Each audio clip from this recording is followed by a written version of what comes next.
சிறகடிக்க ஆசை சீரியலோட upcoming episode என்னென்னு பார்க்கலாம். இங்கே விஜயாவுக்கு தேடி வந்த பிரச்சனைக்கு முத்து மீனாவும் சேர்ந்து ஒரு முற்றுப்புள்ளி வைக்கிறாங்க. அதனால் விஜயா ரொம்பவே சந்தோஷப்படுறாங்க. மனோஜாலையும் ரோகிணியாலையும் முடியாததை இந்த முத்துவும் மீனாவும் செஞ்சு காட்டிட்டாங்க அப்படின்னு அண்ணாமலை சந்தோஷப்படுறாரு. அவமானப்பட்டு நிற்கிறாங்க ரோகிணியும் மனோஜும். அதுவும் அந்த ரதி வீட்டில் உள்ள எல்லாருமே முத்துவை பாராட்டி பேச மனோஜை அவமானப்படுத்தினதுனால அண்ணாமலை சொல்கிறாரு, இப்போவாது எல்லாரும் நம்ம வீட்டில் இருக்கிற முத்துவோட அருமை பெருமையை புரிஞ்சுக்கோங்க. யாராக இருந்தாலும் முத்து மாதிரி வரவே முடியாது.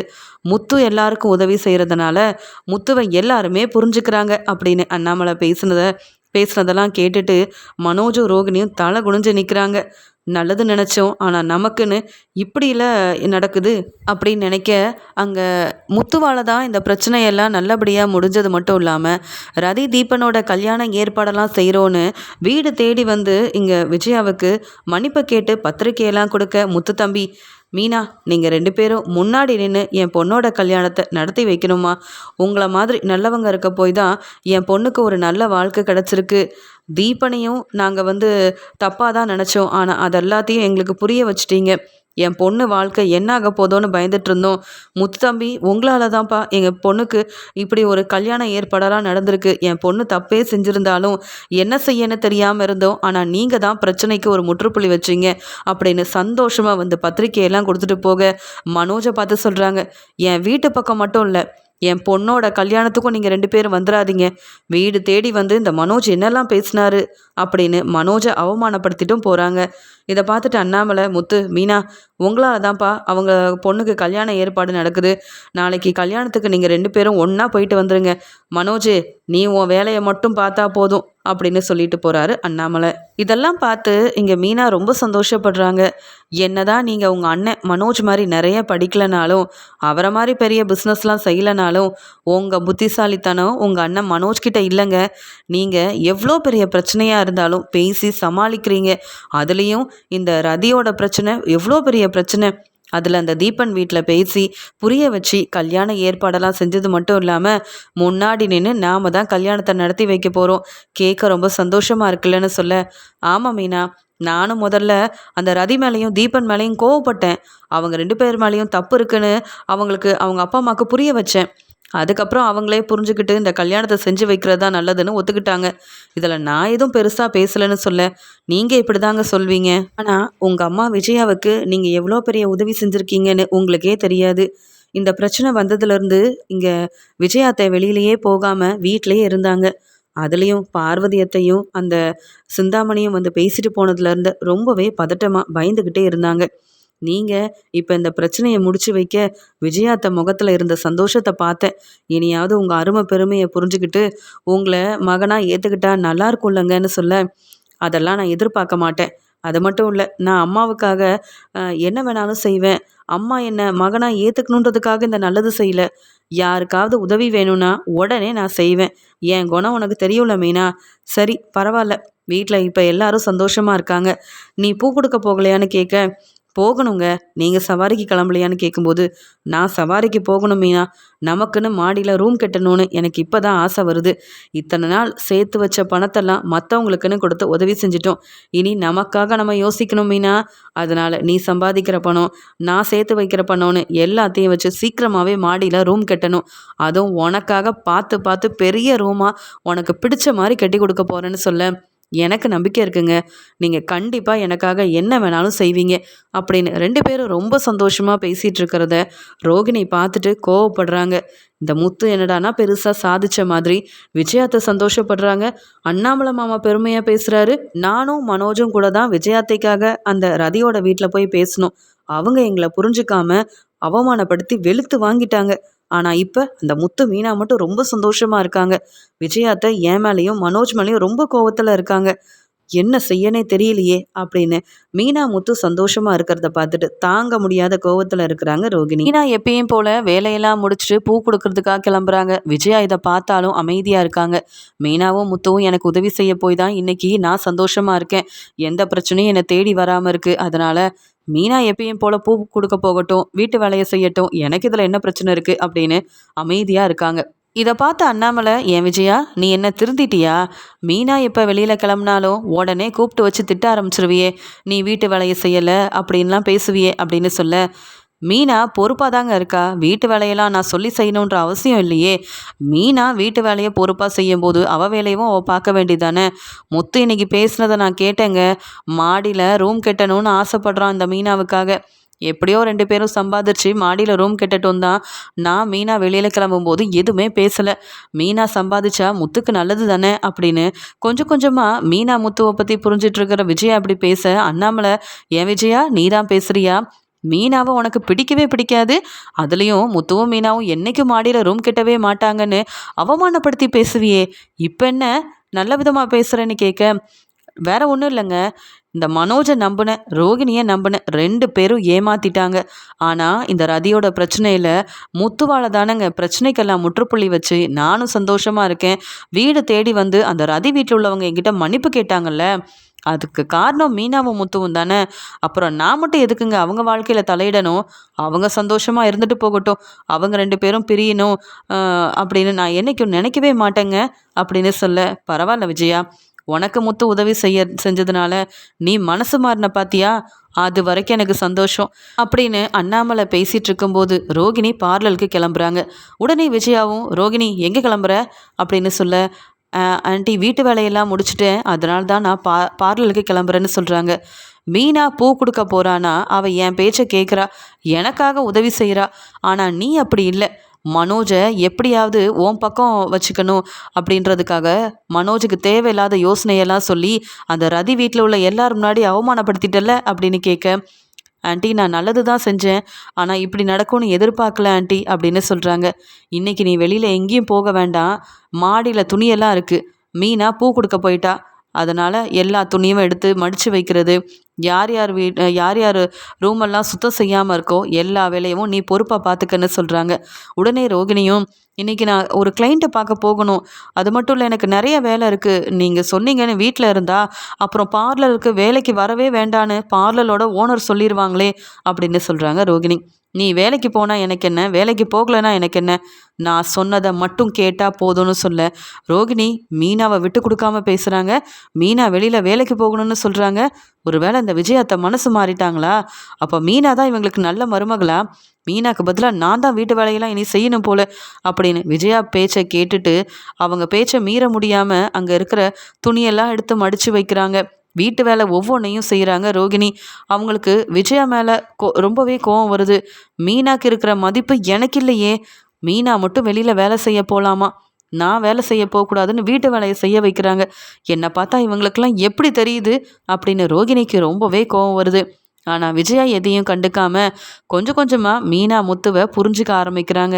மீனா பூ கொடுக்க வெளியில் போகும்போது சீதா ஃபோன் பண்ணுறாங்க. "அக்கா எங்கக்கா இருக்கேன்னு" கேட்க, சீதா பூ கொடுத்துட்டு வீட்டுக்கு கிளம்ப போகிறேன்னு சொல்லும்போது, "அக்கா அப்படியே நீ அம்மா வீட்டுக்கு வரியான்னு" கேட்குறாங்க. "ஏன் சீதா, நீ எங்கே இருக்க? நான் உனக்கு ஃபோன் பண்ண, நீ ஏன் ஃபோன் எடுக்கலன்னு" கேட்க, "அக்கா நான் ரொம்ப நல்லா இருக்கேன்க்கா, நான் அம்மாவை பார்க்க தான் வந்தேன், என் வீட்டுக்காரரும் வந்திருக்காருக்கான்னு" சொல்ல, "அப்படியா, ரொம்ப சந்தோஷம்" அப்படின்னு சொல்கிறாங்க மீனா. "அக்கா நீயும் வந்தேன்னா உன்னையும் பார்த்துட்டு அப்படியே வீட்டுக்கு கிளம்பிடுவேன்க்கா" அப்படின்னு சொல்ல, "சரி நான் கண்டிப்பாக வரேன்" அப்படின்னு சொல்கிறாங்க. அங்கே சீதாவை பார்க்கறதுக்காக சந்திரா வீட்டுக்கு போகிறாங்க மீனா. அங்கே அருணும் சீதாவும் பேசிகிட்டு இருக்கிறாங்க. இங்கே சந்திரா சொல்கிறாங்க, "மாப்பிள்ள, முத்து மாப்பிளையும் இதே மாதிரி தான் மீனாவை விட்டு கொடுக்காம ரொம்ப நல்லா பார்த்துப்பாரு. அதே மாதிரி நீங்களும் சீதாவுக்கு ஒரு நல்ல மாப்பிள்ளையாக இருக்கீங்க, ரொம்ப எனக்கு சந்தோஷமா இருக்கு தெரியுமா" அப்படின்னு முத்துவை பற்றி பேசின உடனே இங்கே அருணுக்கு கோவம் வருது. ஆனாலும் யார் முன்னாடி அந்த கோவத்தை காட்ட முடியாதுன்னுட்டு சிரிச்சுக்கிட்டே இருக்கிறாரு அருண். மீனா வந்த உடனே, "அருண் நல்லா இருக்கீங்களா? சீதா என்னை வர சொன்னியே, நீ நல்லா தானே இருக்கேன்னு" கேட்க, "நான் ரொம்ப நல்லா இருக்கேன்க்கா, இப்போல்லாம் நான் வெளியில் போகணுன்னா அருண் முன்ன மாதிரி வேலை தான் முக்கியம்னு சொல்லாமல் நான் தான் முக்கியம்னு என் கூடயே வராரு. என்னை கூட்டிகிட்டு வந்தது கூட அருண் தான் தெரியுமா. அதான் அம்மாவை பார்த்துட்டு கிளம்பலான்னு நினச்சேன், உன்னையும் பார்த்துட்டேன், ரொம்ப சந்தோஷமாக இருக்குக்கான்னு சொல்ல, அருண் உங்களுக்கு கல்யாணம், இங்கே சீதாவை கல்யாணம் பண்ணி வைக்கும்போது நான் ரொம்பவே பயந்தேன், ஆனால் இப்போ ரொம்ப நிம்மதியாக இருக்கேன் அருண், நீங்கள் சீதாவை நல்லா பார்த்துக்கிறீங்கன்னு சீதா சொல்கிறத கேட்கும்போதே அவ்வளோ சந்தோஷமாக இருக்குன்னு சொல்லும்போது உடனே அருண் சொல்கிறாரு, "நான் யாருக்காகவும் சீதாவை விட்டு கொடுக்க மாட்டேன், அதே மாதிரி சீதாவுக்கு என்ன வேணும்னு ஒவ்வொன்றையும் பார்த்து பார்த்து செய்கிறதுக்காக தானே நானே வேலைக்கு போயிட்டுருக்கேன். நான்லாம் முத்து மாதிரி கிடையாது மீனா, சீதா தப்பே செஞ்சாலும் உண்மையை மறைச்சிருந்தாலும் எல்லார் முன்னாடியும் இந்த முத்து மாதிரி அவமானப்படுத்தவும் மாட்டேன். சீதாவை பற்றி எனக்கு தெரியும்னு நம்பிக்கையாக சந்தேகப்படவும் மாட்டேன் அப்படின்னு சொல்ல மீனா யோசிக்கிறாங்க. என்ன இந்த அருண் என் வீட்டுக்காரரை பற்றி பேசுகிறாங்கன்னு சொல்லிட்டு வந்த இடத்துல நம்ம பிரச்சனை செய்ய வேண்டாம், அவங்க சந்தோஷமாக இருக்கட்டும்னு கண்டுக்காமல் இருக்காங்க மீனா. உடனே சீதாவும் அருணும் அங்கேருந்து கிளம்பும்போது இங்கே அருண் யோசிக்கிறாரு. எப்போ பார்த்தாலும் என் மாமியார் அந்த முத்து தான் ரொம்ப நல்லவன்னு பேசுகிறாங்க, என்னை பற்றி ஏன் புரிஞ்சுக்க மாட்டேங்கிறாங்க. ஆனால் எப்பயுமே முத்துவை எனக்கு பிடிக்காது, பிடிக்க போகிறதும் இல்லை. ஆனால் எல்லாரும் என்னை நல்ல விதமாக யோசிக்கிறதுக்கு நான் முத்துக்கிட்ட நல்லாவே பேசுவேன். முத்து என் மேலே கோவப்பட்டாலும் நான் முத்துக்கிட்ட கோவப்படவே மாட்டேன். என்ன அவமானப்படுத்தணும், எனக்கும் சீதாவுக்கும் கல்யாணம் நடக்கவே கூடாதுன்னு திட்டம் போட்டு பிரச்சனை செஞ்சு ஏன் அம்மா அவமானப்படுற மாதிரி நடந்துக்கிட்ட அந்த முத்துவை நான் சும்மா விட போகிறதில்ல. அதனால தான் கல்யாணம் ஆனதுக்கப்புறம் முத்துவை பற்றி யோசிக்காமல் கொஞ்ச நாள் அமைதியாக இருந்தேன். இனி அந்த முத்துவை நான் சும்மா விட போகிறதே கிடையாது. என் மாமியார் வீட்டில் உள்ள எல்லாரும் முத்து இனி வீட்டு பக்கமே வரக்கூடாதுன்னு அவமானப்படுத்துகிற மாதிரி நான் ஒரு பெரிய வேலையை செய்ய தான் போகிறேன். ஆனால் மற்றவங்களுக்கு அதெல்லாம் தெரிய போகிறதில்ல. என்ன ஒரு நல்ல மாப்பிள்ளையாக தான் எல்லாரும் பார்க்க போகிறாங்க அப்படின்னு சொல்லி சீதா கிட்ட சிரித்து பேசிக்கிட்டே இப்படி நினச்சிக்கிட்டு அங்கே வீட்டுக்கு கூட்டிகிட்டு போய் சீதாவை விட்டுட்டு தன்னுடைய வேலைக்கு கிளம்புறாரு இங்கே அருண். அருண் தன்னுடைய ஃப்ரெண்டுங்களை பார்க்கறதுக்காக அங்கே போக இங்கே அருணோட ஃப்ரெண்ட் எல்லாரும் அருணை பார்த்துட்டு, என்ன புது மாப்பிள்ளை இந்த பக்கம் வரதே இல்லை, ஆமாம் நீ சரியாக வேலைக்கு வரும்போது ரொம்ப சீக்கிரமாக வந்துடுவியே, இப்போ என்ன நீ வேலைக்கெலாம் ரொம்ப நேரம் கழித்து வரேன்னு கேட்க, அது வேற ஒன்றும் இல்லை, முன்னாடி தனியாக இருந்தேன், அம்மா மட்டும்தான், நான் வீட்டில் இருக்கிற நேரத்தை விட வெளியில் வேலை செய்யணும், அப்போ தான் நம்மளுக்கு நல்ல பெரிய வேலையெல்லாம் பொறுப்பான வேலையெல்லாம் கிடைக்கும்னு முயற்சி செஞ்சிட்டு இருந்தேன். சீதா என் வாழ்க்கையில் வந்ததுக்கப்புறமா சீதா கூடவே இருக்கிறது, இங்கே சீதா வெளியில் போகணும்னு ஆசைப்படும் போது கூட்டிகிட்டு போகிறதுன்னு இப்போ கூட சீதாவோட அம்மா வீட்டுக்கு தான் போயிட்டு வரோம் அப்படின்னு சொல்லி சிரிக்கிறாரு. அப்படியா, அப்போ உன் மாமியார் வீட்டில் எல்லாரும் உன்னை பாராட்டி பேச ஆரம்பிச்சிட்டாங்களான்னு கேட்க, ஆமாம் சீதாவோட தம்பிக்கு வேலை வாங்கி கொடுத்துருக்கேன், அந்த வீட்டில் நான் நல்லதெல்லாம் செய்ய என்னையும் நல்ல மருமகனாக தான் பார்க்குறாங்க, அது மட்டும் இல்லாமல் சீதா என்னை ரொம்ப விரும்புகிறா அப்படின்னு சொல்ல, அப்போ அந்த முத்து மாதிரியே நீயும் உன் மாமியார் வீட்டுக்கு உதவி செய்ய ஆரம்பிச்சிட்டியான்னு கேட்கும்போது, அந்த முத்துவை பற்றி எதுக்கு பேசுகிறீங்க, அவனை பார்த்தாலோ அவனை பற்றி பேசினாலோ எனக்கு அவ்வளோ கோவம் வருது அப்படின்னு அருண் சொல்லும்போது, என்ன அருண் பேசுகிற, நீங்கள் 2 பேரும் ஒரே வீட்டோட மாப்பிள்ளை தானே அப்படின்னு அவரோட ஃப்ரெண்டெல்லாம் கேட்க, ஒரே வீட்டோட மாப்பிள்ளை தான், ஆனால் அந்த முத்து என்ன மாதிரி ஆக முடியாது, நான் என்ன அந்த முத்து மாதிரி படிக்கலையா, நல்ல வேலை பார்க்கலையா, அவன் சாதாரண ஒரு கார் டிரைவர், அவன் என்ன மாதிரி படிச்சிருக்கானா, இல்லைல்ல, அவனும் நானும் ஒன்றாக முடியுமா, முடியவே முடியாது. நான் தான் அந்த வீட்டுக்கு எப்பயுமே பொறுப்பான மாப்பிள்ளை, நல்ல மாப்பிள்ளைன்னு என்னை மட்டும்தான் தலையில் தூக்கி வச்சு கொண்டாட போகிறாங்க. அந்த முத்து இந்த குடும்பத்துக்கு ஒன்றும் செய்யலைன்னு நான் செய்ய போகிற ஒரு பெரிய வேலையால் அந்த என் மாமியார் வீட்டில் உள்ள எல்லாரும் முத்துவை அவமானப்படுத்த போகிறாங்க அப்படின்னு சொல்ல, அப்போ நீ மனசு மாறலையா, முத்து மேலே உள்ள கோவம் எல்லாமே போயிடுச்சுன்னு நினச்சோம் அருண் கேட்கும்போது, அது எப்படி போகும், சீதாவை கல்யாணம் பண்ணிக்க நான் ஆசைப்பட்டப்ப இந்த முத்து தானே இடையில பிரச்சனை செஞ்சான், இந்த கல்யாணம் நடக்கவே கூடாதுன்னு முத்து என்னெல்லாம் செஞ்சான், அவனை நான் சும்மா விட்டுருவேனா, கல்யாணம் முடிஞ்ச உடனே முத்துவை சும்மா விடக்கூடாதுன்னு நினச்சேன், சீதாவுக்காக தான் பொறுமையாக அமைதியாக இருக்கேன், இல்லைனா என்னைக்கோ அந்த முத்துவை நான் அவன் செய்யாத தப்பெல்லாம் செஞ்சான்னு சொல்லி அவனுக்கு சரியான பதில் கொடுத்துருப்பேன், இனியும் நான் சும்மா விட போகிறதில்ல அந்த முத்துவை அப்படின்னு சொல்ல, ஆமாம் நீ என்ன செய்ய போகிறேன்னு கேட்கும்போது, நான் ஏன் அதெல்லாம் உங்ககிட்ட சொல்லணும், முத்துக்கும் எனக்கும் இருக்கிற பிரச்சனை அது, நான் பார்த்துக்கிறேன், நான் இதெல்லாம் உங்ககிட்ட சொல்ல, நீங்கள் இந்த மீனா கிட்டேயோ இல்லை முத்துக்கிட்டேயோ என்னை பற்றி சொல்லிட்டீங்கன்னா அப்புறம் அவங்க என்னை தப்பாக நினைக்க ஆரம்பிச்சிருவாங்க, நான் நல்ல பேர் வாங்குற மாதிரி வாங்கி அந்த முத்துவை ஏமாற்றி அவமானப்படுத்தி அவனை வசமாக மாட்டி விட போகிறேன், என்னால் முத்துக்கு இப்படிலாம் நடக்க போகுதுன்னு யாருக்கும் தெரியாத மாதிரி முத்துவை நான் ஏமாற்ற போகிறேன் அப்படின்னு சொல்லி சிரிச்சுட்டு அங்கேருந்து கிளம்புறாரு அருண். முத்துவும் மீனாவும் டெக்கரேஷன் ஆர்டருக்காக பூ வாங்க கிளம்பி போகிறாங்க. அந்த சமயம் அருண் வராரு. உடனே மீனாவும், ஏங்க அருண் வராருங்க, நாம் அவரை பார்த்துட்டு பார்க்காத மாதிரி போனால் நல்லாவா இருக்கும், சீதாவோட வீட்டுக்காரராச்சே அப்படின்னு சொல்ல, அதெல்லாம் நான் அந்த அருண்கிட்ட பேச மாட்டேன் மீனா அப்படின்னு சொல்கிறாரு முத்து. உடனே இங்கே மீனாவும், நம்ம பார்த்துட்டு பேசாமல் போனால் சீதா மனசு வேதனைப்படுவா, அருண் நம்மளை தப்பாக நினைப்பார், நீங்கள் நல்லா இருக்கணுன்றதுக்காக தான் சொல்கிறேன், அது மட்டும் இல்லாமல் மற்ற யாரும் உங்களை தப்பாக நினைக்கக்கூடாதுங்க, அவரே கோவத்தெல்லாம் மறந்துட்டு அவங்க வீட்டில் வச்ச அந்த மாப்பிள்ளை விருந்துக்கு கூட நீங்கள் வரணும்னு கூப்பிட்டாங்க, நீங்கள் தான் வரல தெரியுமா, மனசு மாறாமல் இருந்தால் எப்படிங்க, நம்மெல்லாம் சொந்தக்காரங்களாயிட்டோம்ல அப்படின்னு சொல்ல, உடனே அங்கே அருண் நிற்கிறத பார்த்துட்டு இங்கே அருணும் யோசிக்கிறாரு, முத்துவும் மீனாவும் நம்மக்கிட்ட தான் வராங்களா என்ன அப்படின்னு யோசிக்க, காரை நிப்பாட்டிட்டு அங்கே அருண் கிட்ட மெதுவாக போகும்போது அருண் எல்லாத்தையும் மறந்துட்டு ரொம்ப நல்ல விதமாக முத்துக்கிட்ட, எப்படி இருக்கீங்க முத்து? நான் எல்லாம் நடந்த விஷயத்த மறந்துட்டேன். ஆமாம், நீங்கள் எத்தனை கார் வச்சுருக்கிறீங்க அப்படின்னு கேட்க, உடனே மீனாவும் பார்த்தீங்களா அருணே எல்லாத்தையும் மறந்துட்டு நல்ல விதமாக பேசுகிறாங்க. ஒரே வீட்டில் மாப்பிள்ளைங்களா இருந்துட்டு பேசாமல் இருந்தால் எப்படிங்க? ஒருத்தர் ஒருத்தர் பார்த்து பேசிக்காமல் முறைச்சிக்கிட்டு இருந்தால் நல்லாவா இருக்கும் அப்படின்னு சொல்ல, உடனே முத்து யோசிக்கிறாரு. அருணே மனசு மாறிட்டான், திருந்திட்டான் போல அப்படின்னு நினச்சிட்டு 2 கார் இருக்குது அப்படின்னு சொல்ல, அப்படியா? நீங்கள் ஒரு பெரிய ட்ராவல்ஸ் வச்சா நல்லா இருக்குமே. அது மட்டும் இல்லாமல் நீங்கள் இதே மாதிரி இன்னும் 2 3 கார் வாங்கினீங்கன்னா நல்லா சம்பாதிக்கலாம்லன்னு கேட்கும்போது, நாங்களும் அதுக்காக தான் கொஞ்சம் கொஞ்சமாக பணம் சேர்த்துட்டு வரோம். மாடியில் வேறு ரூம் கட்டணும், அதுக்காக தான் பணம் வச்சுருக்கோன்னு சொல்ல, உடனே மீனாவும் இல்லைங்க, முதல்ல நம்ம இங்கே அருண் சொன்ன மாதிரியே காரெல்லாம் வாங்கலாம், அதுக்கப்புறமா நம்ம வந்து மாடியில் ரூம் கட்டிக்கலாங்க. ஏன் நமக்குன்னு புது வீடே கட்ட முடியாதா என்ன? அப்படின்னு இங்கே அருண் வந்து செய்ய போகிற வேலையெல்லாம் மறைச்சிட்டு தன்னுடைய தான் தான் அந்த தப்பெல்லாம் செய்ய போகிறது இந்த முத்துவுக்கு தெரியக்கூடாதுன்றதுக்காக ரொம்ப நல்ல விதமாகவே ஏமாத்துற மாதிரி பேசுகிறாரு. அவர் திருந்துற மாதிரியும், இங்கே முத்து மேலே அருணுக்கு கோவமே இல்லாத மாதிரியும் அருண் வந்து முத்துக்கிட்ட பேச, முத்துவும் ரொம்ப சந்தோஷம். நானும் அந்த கல்யாணத்தில் கொஞ்சம் தேவையில்லாத வேலையை செஞ்சுட்டேன், அதெல்லாம் நீங்கள் மனசில் வச்சுருப்பீங்கன்னு நினச்சேன். பரவாயில்ல மாப்பிள்ள, நீங்கள் திருந்திட்டீங்க, மனசு மாறி நீங்களே என்கிட்ட வந்து பேசுனீங்கல்ல, எனக்கு ரொம்ப சந்தோஷமாக இருக்குது. நீங்கள் சீதாவை மட்டும் நல்லா பார்த்துக்கோங்க அருண். என் மேலே உள்ள கோவத்தில் சீதாவை வந்து அவமானப்படுத்திடாதீங்க, திட்டிடாதீங்கன்னு சொல்ல, அது எப்படி முத்து? நீங்கள் நான் வேற யாரும் இல்லையே, ஒரே குடும்பத்தில் இருக்கோம். நீங்களும் நானும் சொந்தக்காரங்க தான். இதில் உங்கள் மேலே கோவப்பட்டு என்னாக போகுது முத்து? நீங்களும் மீனாவும் எப்பயும் ரொம்ப நல்லா இருக்கணும் அப்படின்னு பேசுகிறாரு அருண். அருண் பேசுனதெல்லாம் கேட்டு முத்துவும் மீனாவும் ரொம்ப சந்தோஷப்படுறாங்க. உடனே அருணும், சரி முத்து, நீங்கள் கிளம்புங்க, உங்களுக்கு நிறைய வேலை இருக்கும், எனக்கும் வேலை இருக்குது அப்படின்னு சொல்லிட்டு முத்துக்கிட்ட நல்ல விதமாக பேசிட்டு அங்கேருந்து கிளம்ப, மீனா சொல்கிறாங்க, பார்த்தீங்களா அருண் எவ்வளோ நல்லவராக இருக்காருன்னு? நீங்கள் தான் அருணை புரிஞ்சிக்காம அவரோட குணத்தை தெரிஞ்சுக்காம என்னென்னவோ பேசிக்கிட்டே இருந்தீங்க. சீதாவோட வாழ்க்கையில் அருணால் பிரச்சனை வரும், அருண் நல்லவனே இல்லை அப்படின்னு கல்யாணத்தெல்லாம் நிப்பாட்டணும்னு நினச்சிங்கல்ல, இப்போ பாருங்க அருணை மாதிரி ஒரு நல்லவரை சீதா கல்யாணம் பண்ணிக்க கொடுத்து வச்சிருக்கணுங்கன்னு சொல்ல, ஆமாம் மீனா, நான் கூட இந்த அருணை ரொம்ப தப்பாக நினச்சிட்டேன் போல. அருணோட குணம் ரொம்ப நல்ல குணமாலாம் இருக்குது.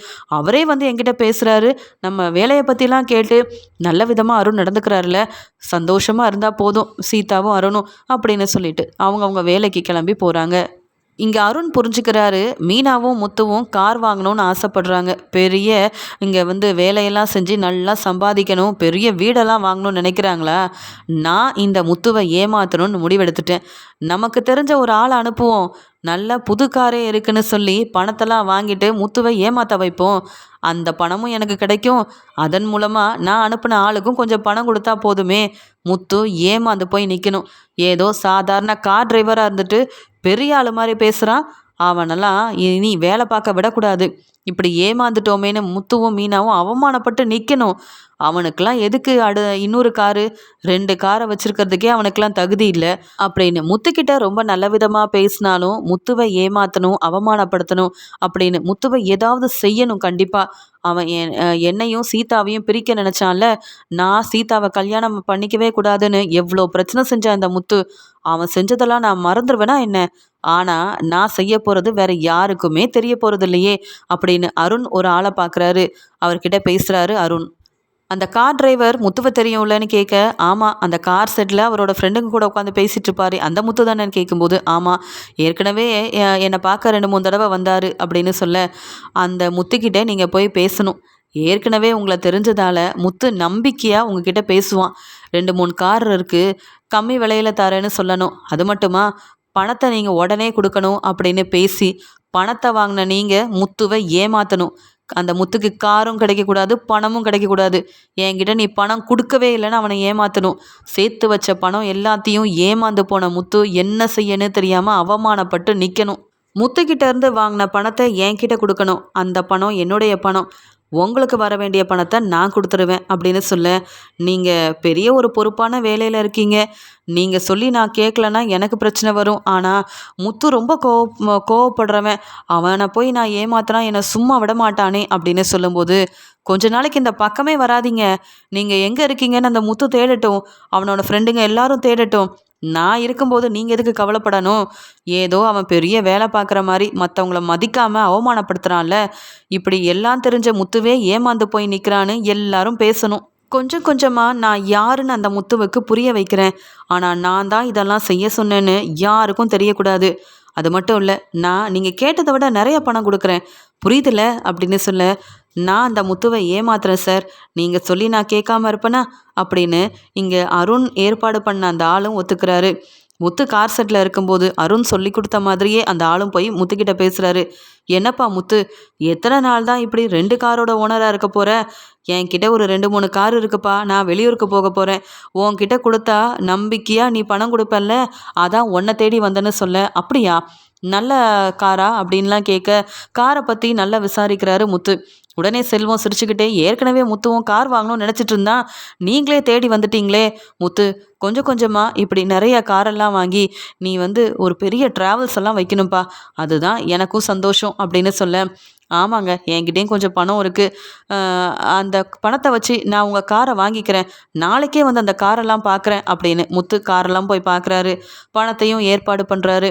இதெல்லாம் மீனா கிட்ட சொல்ல மீனா ரொம்ப சந்தோஷப்படுறாங்க. பரவாயில்லைங்க, அந்த அருண் நேற்று தான் நம்மக்கிட்ட பேசினாரு, இந்த மாதிரியெல்லாம் நீங்கள் நல்லா முன்னேறணும், நல்லா சம்பாதிக்கணும்னு. அதே மாதிரி நடக்குது பார்த்தீங்களா, அந்த அருணுக்கு ரொம்ப நல்ல மனசுங்க அப்படின்னு சொல்ல, ஆமாம் ஆமாம், அந்த அருணை பற்றி எனக்கு சரியாக தெரியல மீனா, ஆனால் நமக்கு ஒரு நல்ல வாய்ப்பு கிடச்சிருக்கு. காரை போய் பார்த்தேன், ரொம்ப நல்லா இருக்குது. இப்போ மாதிரியே நம்ம அந்த கார் மூலமாக நல்ல ஒரு வாடகை பணம்லாம் வந்துச்சுன்னு வையேன், இதே மாதிரி நல்லா சம்பாதிக்கலாம், நல்ல வருமானம் வரும்ல அப்படின்னு சொல்லி பேசிக்கிறாங்க. இதை வீட்டில் உள்ள எல்லாருக்கிட்டேயுமே முத்து சொல்கிறாரு. அப்பா, ஒரு 5 லட்ச ரூபா பணம் இருக்குப்பா, இப்போதைக்கு முன் பணமாக கொடுக்குறேன்னு சொல்லியிருக்கேன்ப்பா அப்படின்னு சொல்ல, ஏன் முத்து, மொத்த பணத்தையும் கொடுத்துட வேண்டியதானேன்னு கேட்க, இப்போ பணம் இல்லைப்பான்னு சொல்ல, எவ்வளோ பணம் தேவைப்படுது அப்படின்னு கேட்கும்போது, அது இன்னும் ஒரு 5 லட்ச ரூபா பணம் வேணும்ப்பா, அது மட்டும் இல்லாமல் அவர் ஏதோ வெளியூருக்கு போகிறாராம், இப்போதைக்கு இந்த காரை நம்மக்கிட்ட கொடுக்கலான்னு தான், கம்மியான பணம் தான்ப்பா கேட்குறாரு, அதனால தான்ப்பா, இப்போ இப்படி கிடைச்ச வாய்ப்பு நம்மளுக்கு கிடைக்காதுல்லப்பான்னு சொல்ல, நான் வெளியில் ஏற்பாடு பண்ணித்தரேன், நீ கவலைப்படாத, நீ முன்னேறதுக்காக நான் எல்லா உதவியும் செய்வேன் அப்படின்னு இங்கே அண்ணாமலை மீதி பணத்தையும் ஏற்பாடு பண்ணி கொடுக்க, இதை பார்த்துட்ருக்க ரோகிணி, பாத்தியா மனோஜ், நீ பணம் கேட்டால் உங்கள் அப்பா இல்லைன்னு சொல்வார், ஆனால் மற்ற எல்லாருக்கும் உதவி செய்வார், அதுலேயும் அந்த முத்து பணம் கேட்டால் உடனே கொடுத்துருவாரு. இதில் உங்கள் அம்மாவாவது உனக்கு சப்போர்ட் பண்ணுவாங்கன்னு பார்த்தா இந்த வீட்டில் யாரும் உனக்கு சப்போர்ட் பண்ண மாட்டேங்கிறாங்க, அப்புறம் ஏன் தான் நீ இந்த வீட்டில் இருக்கணும், நீயும் நானும் பேசாமல் தண்ணி கொடுத்தனும் போயிடலாம் அப்படின்னு சொல்ல, ரோகிணி அப்படி மட்டும் பேசாத, எங்கள் அம்மாவை பிரிஞ்சு இந்த வீட்டை விட்டுலாம் என்னால் வரவே முடியாது, ஏன்னா என் அம்மா என்னை எவ்வளோ நல்லா பார்த்துக்கிட்டாங்க, எனக்கு எவ்வளோ சப்போர்ட் பண்ணாங்கன்னு எனக்கு நல்லாவே தெரியும்.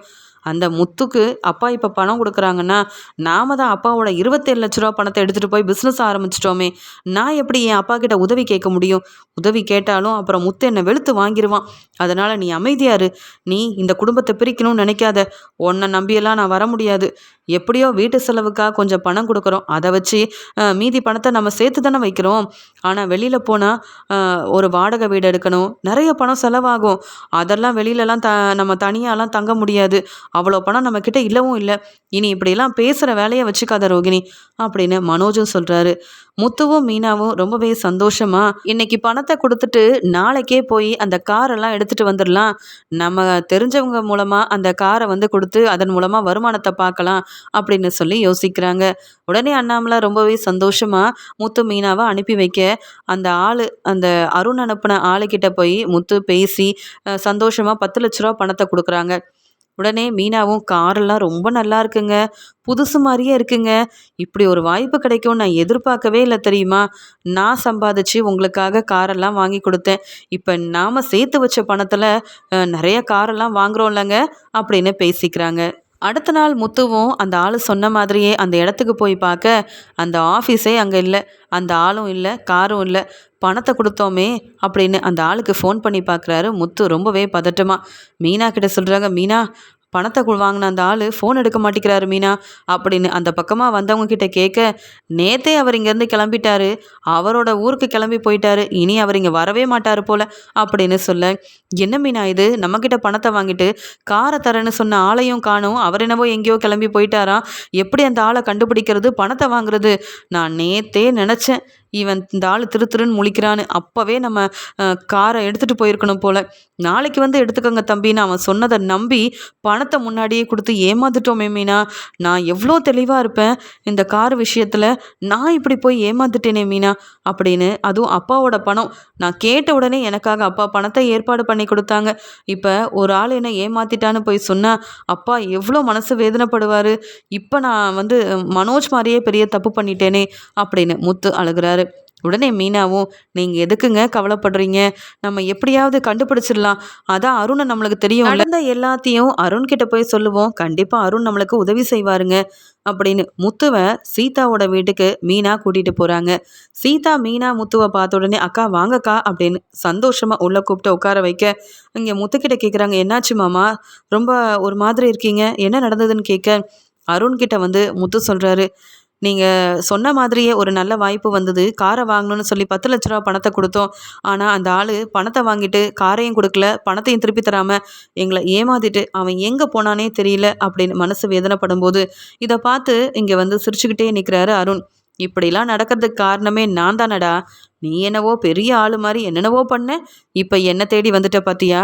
உனக்கும் நான் நல்லது செய்கிற மாதிரியே பேசுவேன், ஆனால் உனக்கு என்னைக்கும் நல்லது செய்ய மாட்டேன் முத்து அப்படின்னு நினச்சிக்கிட்டே அருணும் முத்து மீனா கிட்ட சொல்கிறாங்க. நீங்கள் கவலைப்படாதீங்க, என்ன முத்து உங்களுக்கு காரை பற்றி நல்லா தெரியும், மற்றவங்கள பற்றி உடனே புரிஞ்சுக்கிற ஆளாச்சே நீங்கள், அப்புறம் எப்படி இப்படி ஏமாந்தீங்க, அந்த ஆள் யார் என்னன்னு எல்லா விவரத்தையும் சொல்லுங்கள், கண்டிப்பாக அந்த ஆளை கண்டுபிடிச்சி உங்கள் பணத்தை நான் வாங்கி தரேன், நீங்கள் கவலைப்படவே படாதீங்க, நான் இருக்கும்போது நீங்கள் ஏன் முத்து மனசு வேதனைப்படுறீங்க, நீங்கள் கண்டிப்பாக பெரிய ஆள் ஆவீங்க அப்படின்னு சொல்லி அந்த பொறுப்பை நான் எடுத்துக்கிறேன், உங்கள் பணம் திருப்பி கிடைக்க நான் முயற்சி செய்கிறேன் அப்படின்னு இங்கே வந்து ரொம்ப நம்பிக்கையாக அருண் பேசுனதுனால முத்துவும் மீனாவும் ரொம்ப சந்தோஷப்படுறாங்க.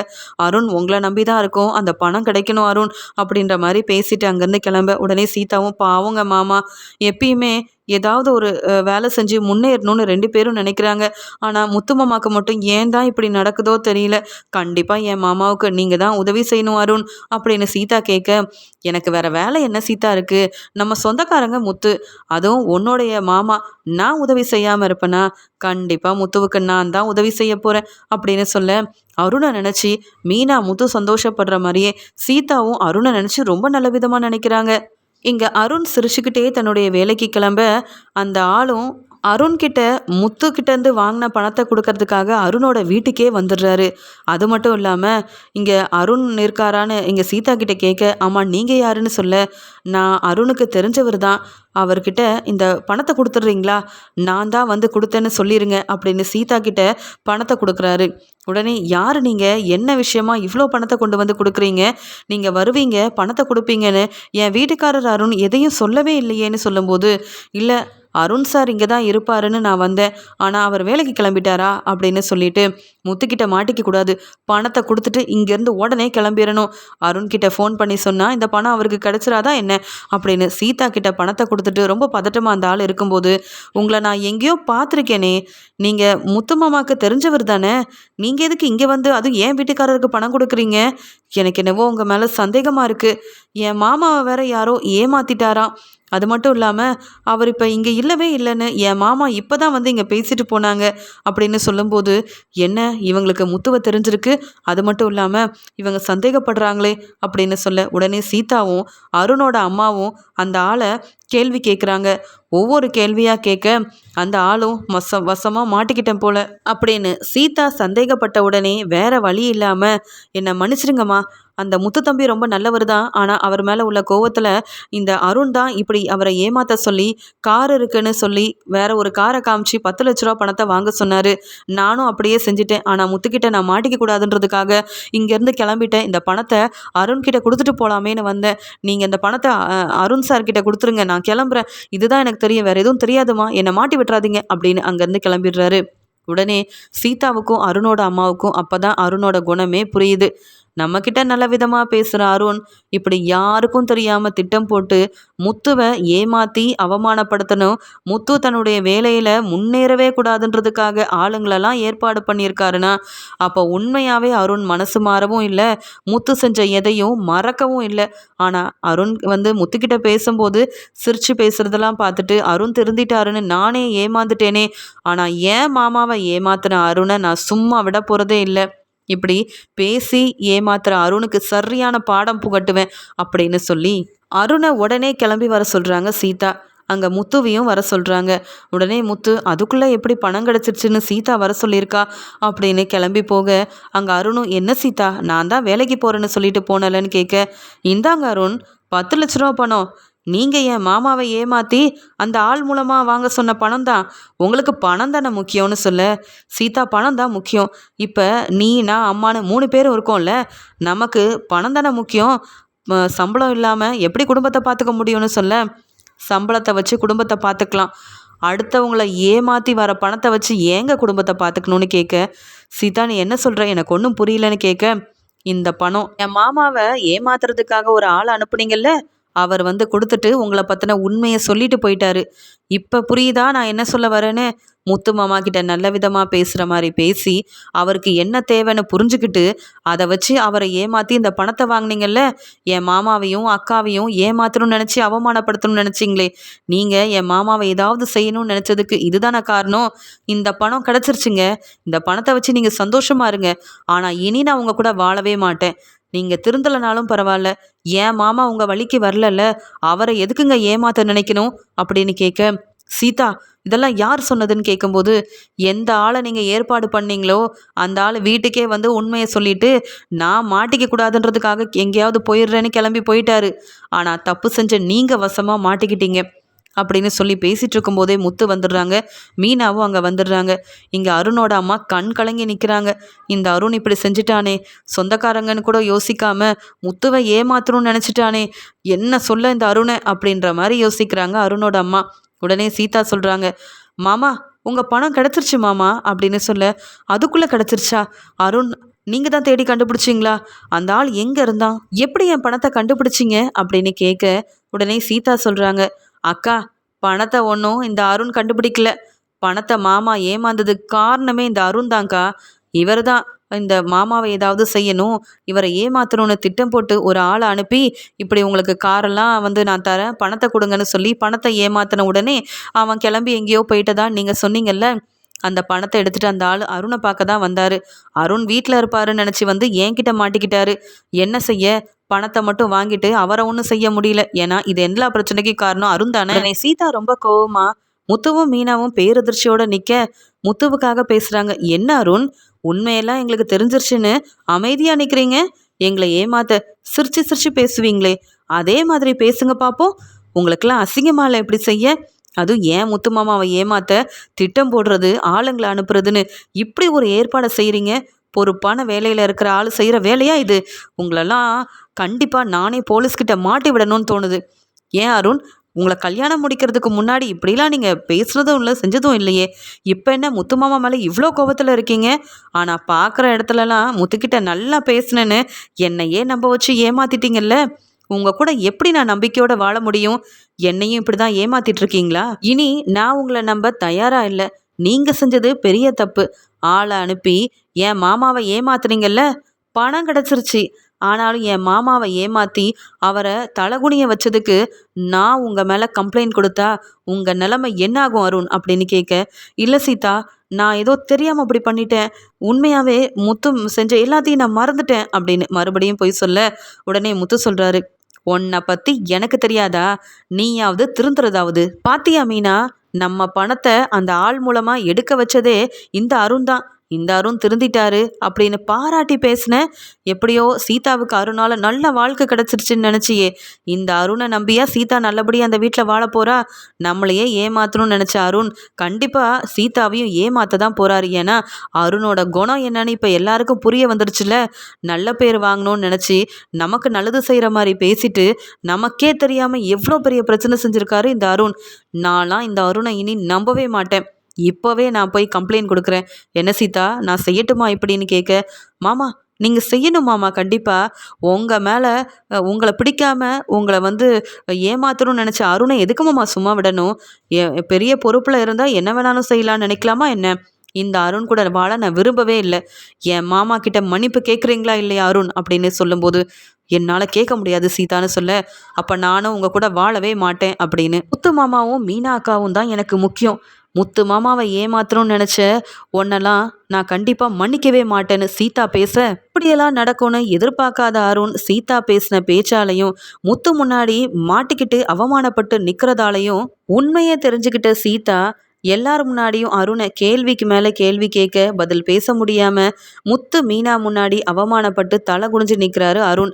சீதாவால் முத்துவுக்கும் மீனாவுக்கும் பணம் திருப்பி கிடைக்க அருண் செஞ்சது பெரிய தப்புன்னு அருண் மேலே முத்துவும் சீதாவும் ரொம்பவே கோவத்தில் இருக்காங்க.